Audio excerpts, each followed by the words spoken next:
नमस्कार सभी धर्मी लोगों का आपके अपने चैनल पर एक बार फिर स्वागत है। 18 तारीख आ रही है। 18 तारीख को महाशिवरात्रि व्रत है।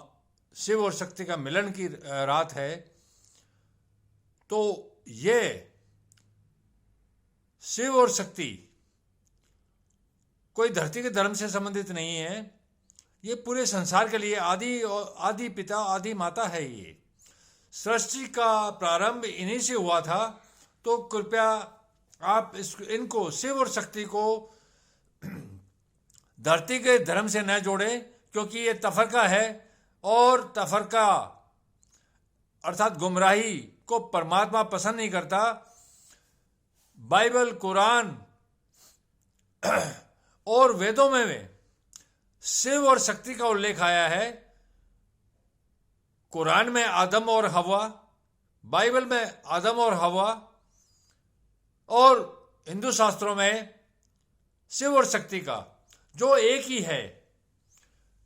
जब सृष्टि का प्रारंभ नहीं हुआ था, मैथुनी सृष्टि का, जब मतलब स्त्री और पुरुष के मिलने का, बच्चा पैदा करने का, तो सबसे पहले परमात्मा ने खनखाती मिट्टी से अपने ही स्वरूप में मनुष्य को बनाया और उसको एक वाटिका में छोड़ दिया।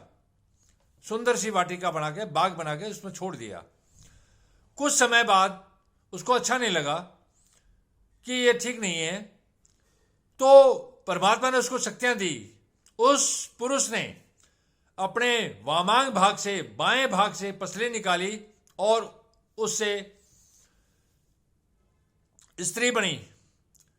तो परमात्मा को अच्छा लगा कि अब ठीक है, अब इनका मन लग जाएगा और इससे मैं जैसा चाहता हूं सृष्टि का निर्माण होगा। इन दोनों के संगम से, इन दोनों के पवित्र मिलन से, यह परमात्मा की एक योजना के तहत हुआ था।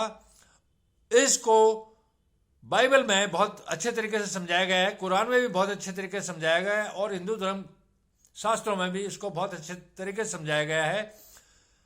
मैं धरती के धर्म की बात नहीं करता, मैं परमात्मा के रास्ते और परमात्मा के धर्म की बात कर रहा हूं। एक परमात्मा एक है जो दृश्य नहीं है और जो दृश्य भी है, जो दिखाई भी देता है अपने कार्य रूप में, अपने वाणी में, अपने वचनों में।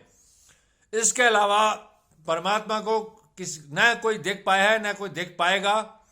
परमात्मा की इच्छा है कि वो अपनी ताकत किस हिसाब से, कब किसी मनुष्य के सामने, समाज के सामने प्रकट करे, वो प्रकट करता रहता है। बारिश होती है, बिजली कड़कड़ाती है, भूकंप आते हैं, ये परमात्मा का प्रकटीकरण है। कहीं अच्छा होता है, कहीं सोना निकल रहा है, कहीं चांदी निकल रही है, कहीं तेल निकल रहा है। जहां पानी भी नहीं था वहां तेल निकल रहा है। अरबों खरबों में लोग अरब के अंदर उसमें रहे। ये सब परमात्मा के चमत्कार है। वो धरती को किस किस रूप में, जहां पानी तक नहीं मिलता था, लोग पानी के लिए तरसते थे, अन्न के लिए तरसते थे, आज वो सब कुछ उनको है। तो ये सब परमात्मा का चमत्कार है।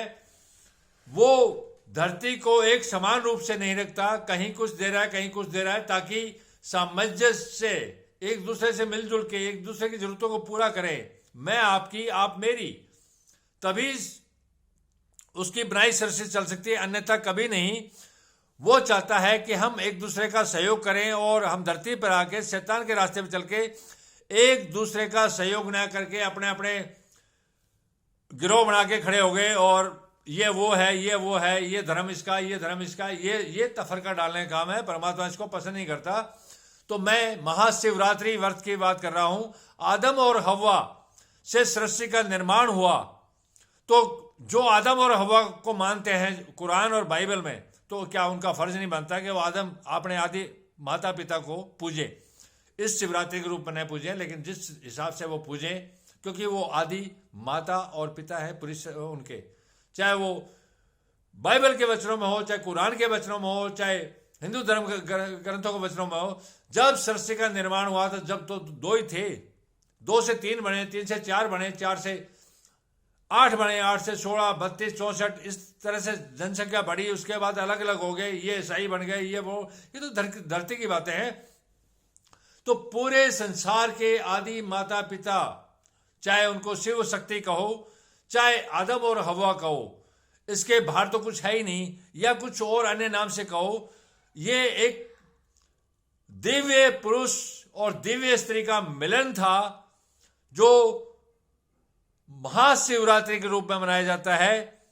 इसको इस दिन जो जिस रूप में बर्थ करता है, बाइबल को पढ़ने वाले लोग अपने उस हिसाब से करें, कुरान को पढ़ने वाले अपने उस हिसाब से करें, और हिंदू शास्त्र को पढ़ने वाले उस हिसाब से करें।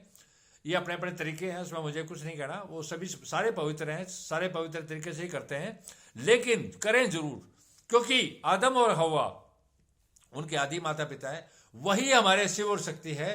तो उनको अब आदम और हवा, शिव और शक्ति को आप ज्यादा तो नहीं कर सकते, वो जितने एक ही था, तो परमात्मा ने एक ही बनाया था, उसी रूप में आप लें, क्योंकि परमात्मा चाहता है कि सत्य, परमात्मा सत्य है, तो आदम और हवा और शिव और शक्ति एक है, वो सत्य है।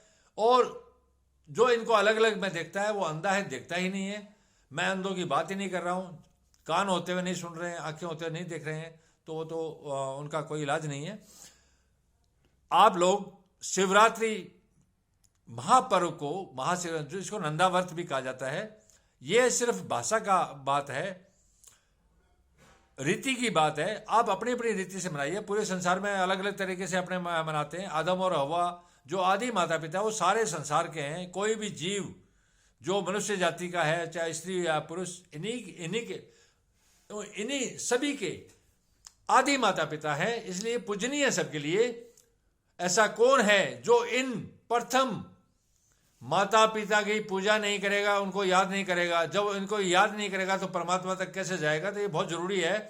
तो मैं आपको बता दूं, महाशिवरात्रि का पर्व शिव और शक्ति का मिलन है, और बिना शिव और शक्ति के मिलन के संसार की मैथुनी सृष्टि का प्रारंभ नहीं हो सकता था। इसीलिए शिव के दो भाग हुए, इसलिए वो अर्ध नारीश्वर कहलाए, अर्थात आदि नारी आधा पुरुष। यही पसली निकाल के, बाइबल के अंदर भी आया, पसली निकाल के स्त्री बनी तो एक हिस्सा हो गया। तो इसमें कोई फर्क नहीं है, वो एक ही चीज है। तो मेरा पूरे संसार के लोगों से अनुरोध है कि आदि माता पिता को किसी भी रूप में याद करो, और किसी भी तरीके से आप इस पर्व को मनाएं, कभी किसी महीने मनाएं, ये बहुत शुभ है।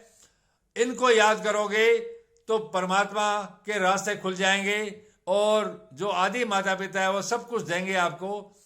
दुनिया संसार में दुख ही दुख है, दुख के अलावा कुछ नहीं। आप कुछ कितना ही पैसा कमा लो, कुछ भी कर लो, आखिर अंधेरे में चल रहे हो, दुख पा रहे हो, क्योंकि हम आदि माता पिता से दूर हो गए हैं। तो मेरी सारे संसार के लोगों से, वो चाहे धरती के कोई धर्म मानता हो, मुझे कोई दिक्कत नहीं है। अपने आदि माता पिता के पर्व को बहुत अच्छे तरीके से, अपने अपने तरीके से मनाएं, और किसी भी रूप में मनाएं, लेकिन मनाएं जरूर। यह पर्व पूरे संसार का है, और इनका आशीर्वाद जो लेगा वो स्वर्ग के राज्य का अधिकारी होगा और धरती पर सब कुछ प्राप्त करेगा। शिव और शक्ति, आदम और हवा हमारे सर माथे पर है। धन्यवाद। शुभ रात्रि। कल फिर मिलेंगे।